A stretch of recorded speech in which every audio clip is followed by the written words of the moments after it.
Well, let's move away from Macho Man at this point because WCW is going to travel overseas, and this time on, you're headed with them.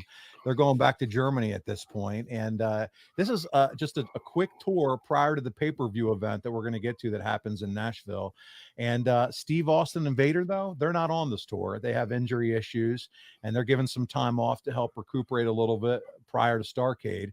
But Hulk Hogan and the Three Faces of Fear, they stayed stateside and didn't travel for this one either. But let's talk about the two nights of the tour. It's you and Bunkhouse Buck working the semi-main event against the Nasty Boys. And both cards are headlined by Sting versus Paul Roma. And these two shows respectively in Germany, 1,000 fans one night, 900 fans another night. And I'll kind of go through the card here for you. So you got Alex Wright defeating Bobby Eaton. You got Marcus Alexander Bagwell and the Patriot defeating Harlem Heat. Guys, listen to this card. Talk about some wrestlers. You have WCW champion Johnny B. Bad defeating Jean-Paul Levesque. Yeah, that's right.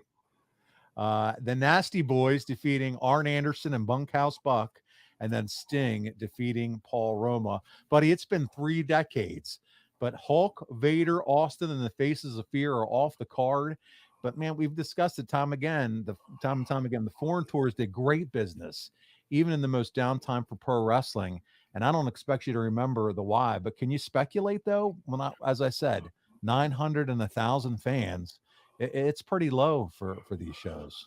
Well, what I do remember, and we had a laugh about this, I did see the Nasty Boys at these last 2 events, Squared Circle in Indy, and saw them this weekend past in WrestleCon. And the first night we're wrestling the Nasty Boys, and they're in the ring, and Bunkhouse Buck and I come to the ring. This is one of those stories that's just ridiculous.